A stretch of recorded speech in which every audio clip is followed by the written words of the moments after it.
জাহাঙ্গীরনগর বিশ্ববিদ্যালয়ে আছেন সহকর্মী শফিকুজ্জামান রুবেল এবং শাবাব ওয়াসি। সরাসরি প্রথমেই যাচ্ছি রুবেলের কাছে। দীর্ঘ 17 ঘন্টা পেরিয়ে গেছে ভোট গণনা শুরু, কিন্তু এখনও চলছে জাকসু নির্বাচন পরবর্তী ভোট গণনা। আমরা যদি বলি যে এই 17 ঘন্টায় মূলত জাকসু যে 21টি হল রয়েছে সেই 21টি হলের মাত্র 18টি হল সংসদ নির্বাচনের ভোট গণনা শেষ হয়েছে। এখনও বাকি 3টির গণনা শুরু হবে 3টের পর থেকে। সেটা বলা হয়েছিল 1 ঘন্টার যে বিরতি, নামাজ এবং লাঞ্চ বিরতি, তারপরে মূলত কাজ শুরু হওয়ার কথা, কিন্তু 3টা বেজেছে। আমরা দেখছি এখন আসলে সেটি শুরু হয়নি, হয়তো বা কিছুক্ষণের মধ্যেই শুরু হবে। আপনাদের একটু জানিয়ে রাখি যে গতকালকে যখন ভোট গ্রহণ শেষ হয়, মূলত নির্ধারিত সময় 5টা ছিল, সেখান থেকে যদি আমরা ধরি তো এখন পর্যন্ত প্রায় 22 ঘন্টা অতিবাহিত হয়ে গেছে জাকসু নির্বাচনের পরবর্তী সময়। কিন্তু এখন পর্যন্ত চূড়ান্ত ফল তো দূরের কথা, যে হল সংসদের যেই ফলাফলগুলো রয়েছে সেই ফলাফলের কাছাকাছি মূলত পৌঁছেছে যারা নির্বাচন কমিশনের দায়িত্ব রয়েছেন তারা। মূলত এর কারণ হচ্ছে যে মেশিনের মাধ্যমে তো প্রথমে দিকে গণনার কথা ছিল, কিন্তু ছাত্রদলের ভেটো দেওয়ার কারণে সেটি কিন্তু বাতিল হয়। এখন ম্যানুয়ালি গণনা করা হচ্ছে সম্পূর্ণ হাতে। এর ফলে প্রত্যেকটি প্রার্থীর, যেমন হল সংসদের প্রতিটি পদের জন্য 15টি পদের জন্য প্রত্যেকটি প্রার্থীকে আলাদা আলাদা করে ভাগ করে তারপরে আবার সেটা ক্যালকুলেট করা হচ্ছে। তেমনি আবার এর পরবর্তী সময় আবার যখন কেন্দ্রীয় সংসদ হবে তখন আবার কিন্তু 25টি পদের জন্য ঠিক এভাবেই আবার গণনা করা হবে। এর যে সুদীর্ঘ যেই প্রস্তুতি এবং সুদীর্ঘ যে কর্মযজ্ঞ, তার ফলে কিন্তু বোঝাই যাচ্ছে যে খুব সহসাই আমরা চূড়ান্ত ফলাফলের দিকে এগোতে পারছি না। এবং সেই আশঙ্কা কিন্তু যারা কর্মকর্তারা রয়েছেন এখানে নির্বাচন কমিশনে, তারাও কিন্তু বলছেন যে রাত হবে। কেউ কেউ বলেছেন রাত 10টা পেরিয়ে যাওয়ার সম্ভাবনা রয়েছে চূড়ান্ত ফলাফল আসার। কিন্তু আমরা যে ক্যালকুলেশন দেখছি এই তারতম্যের হিসাব নিকাশে, সেখানে কিন্তু আমরা দেখছি যে রাত 10টা নাগাদ তো হবে কিনা সেটাও বড় প্রশ্ন। আপনি একটু জানিয়ে রাখি, এবার জাকসু নির্বাচন 33 বছর পর অনুষ্ঠিত হচ্ছে। উৎসুক যেরকম শিক্ষার্থীরা, পুরো ক্যাম্পাসে আমেজ ছিল।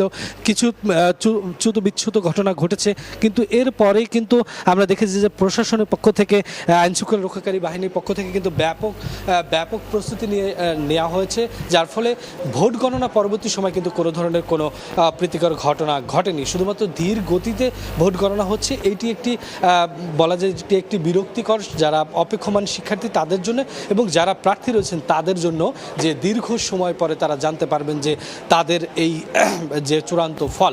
আপনাদের একটু জানিয়ে রাখি যে জাকসুতে মোট ভোটার রয়েছে প্রায় 12,000 ভোটার, তার মধ্যে প্রায় 8,000 ভোটার কিন্তু ভোট প্রয়োগ করেছেন। শতাংশের হিসেবে যদি আমরা বলি তাহলে কিন্তু সেটা প্রায় 70% কাছাকাছি।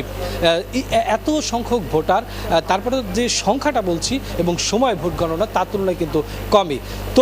তবুও যারা কর্মকর্তা তারা বলছেন যে দ্রুতই যে কেন্দ্রীয় সংসদের যে ভোট গণনা সেটি তারা সম্পূর্ণ করবেন। তারপরে আমরা দেখছি যে চূড়ান্ত ফল আসতে বেশ কিছুটা সময় লাগবে। আমাদের আরেক সহকর্মী রয়েছেন ঠিক কেন্দ্রের বাইরে, তিনি জানাবেন যে এই ক্যাম্পাস জুড়ে সার্বিক পরিস্থিতি। শাবাব ওয়াসি। আনুষ্ঠানিকভাবে ভোট গণনার 22 ঘন্টা অতিবাহিত হয়ে গেল, এখন পর্যন্ত কিন্তু ফলাফল মিলেনি।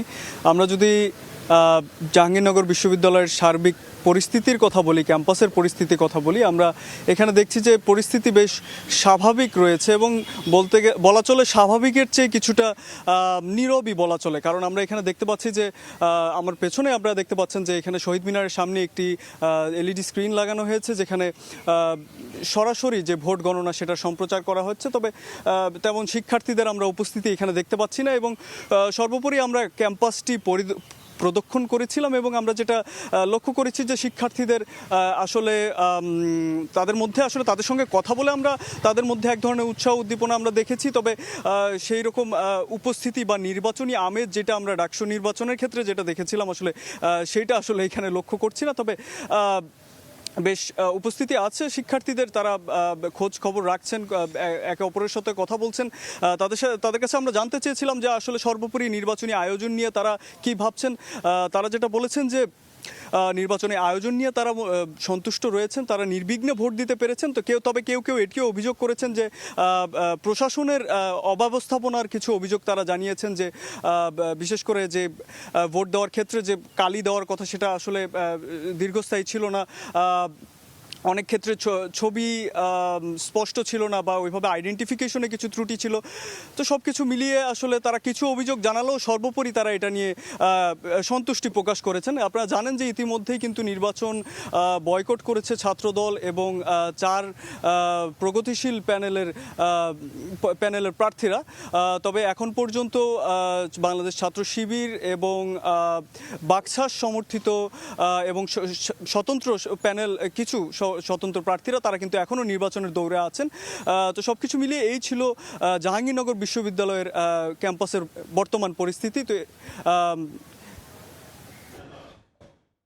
আমরা সরাসরি যুক্ত ছিলাম জাহাঙ্গীরনগর বিশ্ববিদ্যালয় থেকে।